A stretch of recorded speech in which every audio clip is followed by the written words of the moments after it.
Buenas noches, doctor. Compañeras, nosotros vamos a hablar sobre el tema de la tarea número 2, que habla sobre las antinomias, las analogías, las lagunas jurídicas de un caso, en este caso, el caso del señor Miguel contra la empresa CENEL, la empresa eléctrica, y vamos a dar lo que nosotros encontramos en este documento. Primero va mi compañera con las antinomias. Buenas noches, buenas noches. Este, voy a, voy a decir las antinomias jurídicas encontradas en esta sentencia. En primer lugar, las antinomias jurídicas son la problemática más presente en el orden jurídico ecuatoriano. Esto trae como consecuencia que la aplicación de las normas se vuelva compleja y que las mismas trae consecuencias, que la aplicación se considere inaplicables por el mismo hecho de que existe incompatibilidad y inestabilidad en los contenidos normativos de nuestro país. La base de la demanda de acción extraordinaria de protección interpuesta por la parte accionante es para declarar la validez del proceso inicial, afirmando que no se analizó la destitución de la cual fue objetivo la parte accionante, produjo que se violentara el debido proceso y el derecho a la legítima defensa. Además que se vulneró el derecho al trabajo mediante concurso de mérito y oposición. Bueno, la sentencia es un producto de mi análisis, cuenta con varias antinomias en el momento que ejecuta la motivación y la interpretación de las normas en la sentencia. Pues encontramos las siguientes antinomias.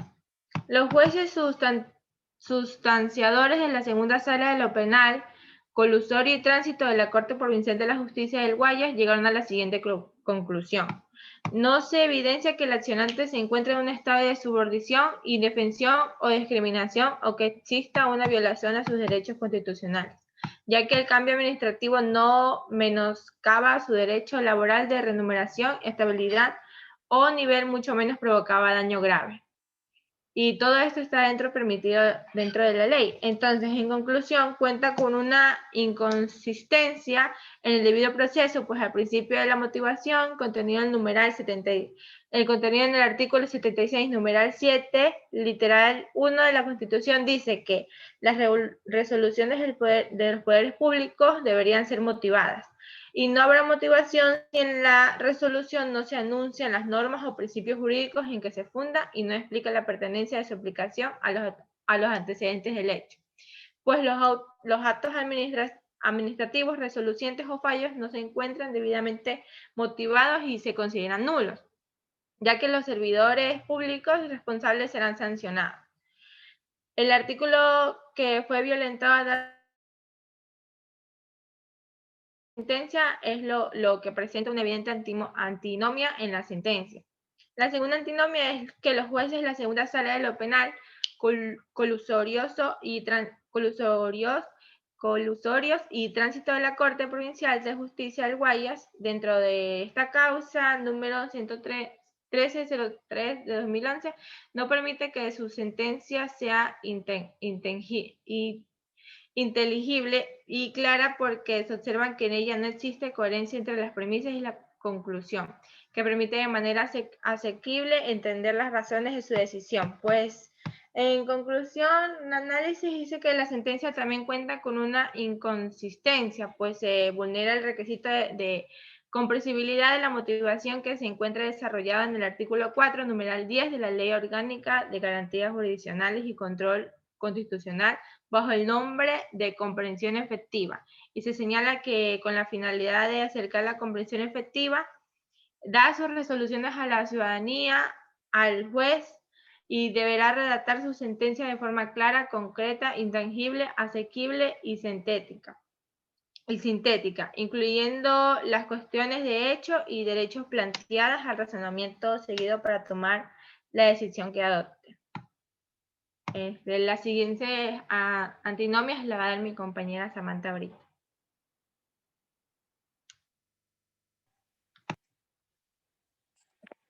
Buenas noches, abogado. Mi nombre es Samantha Brita y continuaré con las antinomias.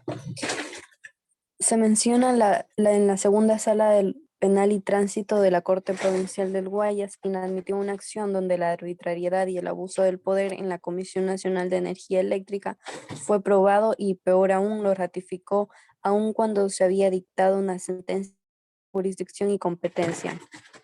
Esto va contra el artículo 112 del COGEP, en donde se da los casos de nulidad de sentencia y se manifiesta que la sentencia ejecutoriada que pone fin al proceso es nula por falta de jurisdicción o competencia del lado del juzgador que la dictó, salvo que éstas se hayan planteado y resuelto como excepciones previas.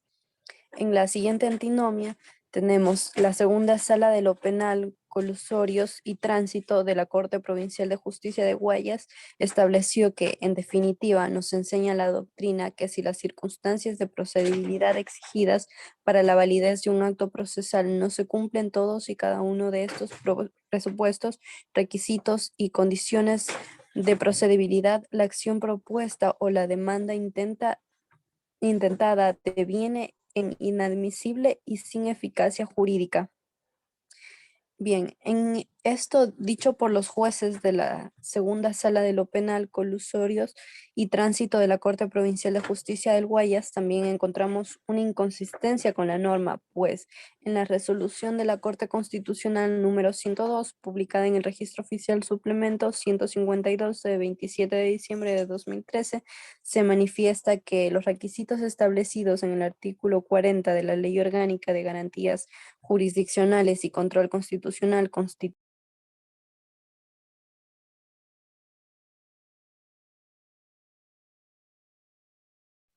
Sammy, se te apagó el micrófono.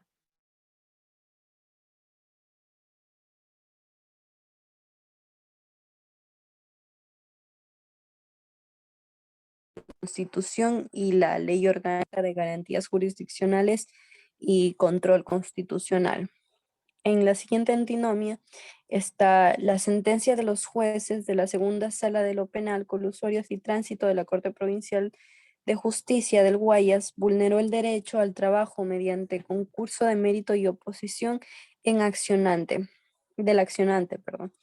Entonces, esto va en contra del artículo 7 del Código de Trabajo, que manifiesta que en caso de dudas sobre el alcance de las disposiciones legales, reglamentarias o contractuales en materia laboral, los funcionarios judiciales y administrativos las aplicarán en el sentido más favorable a los trabajadores.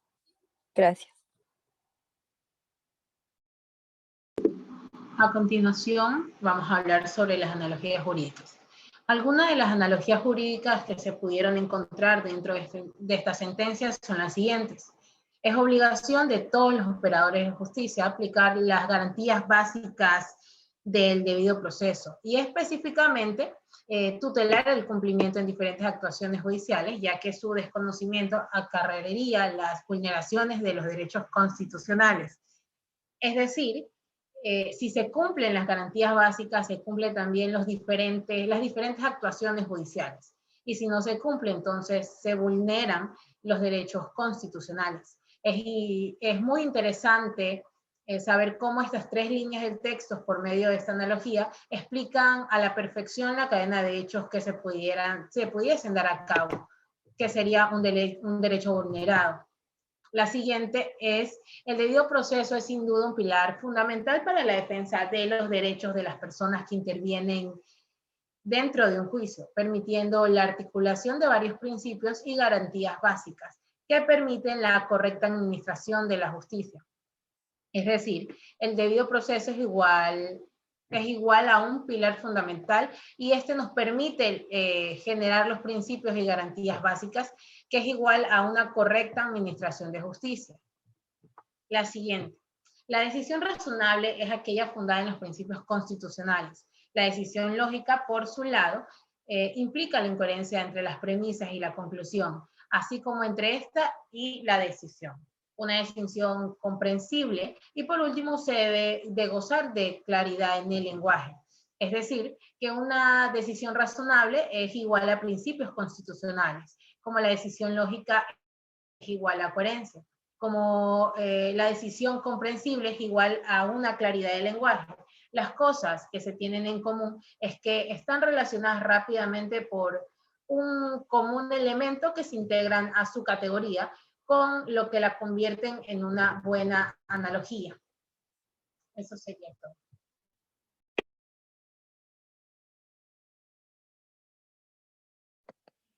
A continuación yo voy a dar sobre las lagunas jurídicas de este caso. Mi nombre es Naomi Zambrano. Bueno, a pesar de que se sanciona con penas privativas de libertad en el COIP, el accionar de los administradores de justicia en este caso se debe hacer uso de dicho derecho que la ley otorga a las partes, puesto a que en la acción por parte del accionante se encuentra en esta. Aún así, es muy evidente que la acción de protección necesita de una regulación especial y sobre todo incluir en el cuerpo legal de manera en la que se debe proceder por parte del ciudadano y por parte de los administradores de justicia, porque si no, queda esta duda sobre cómo hacerlo. Si bien es cierto, ya existe la Ley Orgánica de Garantías Jurisdiccionales, hay ciertos aspectos que deberían puntualizarse, como si cumplir con todos los requisitos que dispone la ley o solo uno de ellos, y la manera en la que los jueces deben de motivar de manera correcta la aceptación o la negación de la protección y sobre todo lo más importante, que es, ¿qué pasa si una acción de protección no cumple con los requisitos y al no ser motivado correctamente, esta es aceptada y se violentan los requisitos de ley? Es sin duda un punto que se debe tomar mucho en cuenta, porque además en este tipo de casos se debe tomar muy en cuenta la evidencia, los documentos presentados, y aunque esto no constituye una laguna en sí, hay situaciones puntuales que se deben de regular y en caso de que estén reguladas, entonces aplicar lo que la ley dispone. En la motivación lógica específica que se debe aplicar, si se encontraba debidamente tramitado el cambio administrativo, esto es esencial, ya que es incomprensible que los administradores de justicia tomen una decisión sin verificar la validez de tal documento, en el que se comprueba si el cambio realizado estaba hecho bajo el consentimiento o no del accionante, ya que se puede evidenciar que en ninguna parte del proceso consta esa aceptación por parte del ex supervisor de la auditoría interna, que en este caso era Miguel Camba Campos. Esto ha sido todo. No sé si alguna de mis compañeras quiera añadir algo. Sí. Ahora les voy a hablar sobre el tratamiento jurídico de esta sentencia. El accionar de los jueces puede caer en lo ilegal, ya como se ha evidenciado. Este vulneró el derecho al debido proceso, se dictó una sentencia sin haber revisado los documentos pertinentes y se destituyó al accionante de un puesto que se había ganado por el medio del concurso de mérito y oposiciones. Se negó también el derecho a la legítima defensa, se negó la acción de protección porque no todos reunían los requisitos que la ley dispone. En cuanto a lo estipulado, podemos notar que existen diferentes situaciones complejas que ponen en tela de duda la tutela judicial efectiva, y por tales motivos se estaría yendo contra la Constitución y la Ley Orgánica de Garantías Jurisdiccionales y Control Constitucional, por lo que para resolver esta situación jurídica se recurrió al pronunciamiento de la Corte Constitucional en cuanto a una motivación que debió contar con el rechazo de la acción de protección, lo cual fue clave para permitir a los jueces de la Corte Constitucional dar el tratamiento jurídico adecuado. Por lo que la decisión final de la Corte fue que se declaraba la vulneración del derecho constitucional al debido proceso, además de que se daba paso a la acción extraordinaria de protección que había sido planteada. Y como medida a esta, la reparación integral, dejando sin efecto la sentencia emitida por parte de los jueces. Eso sería todo. Muchas gracias.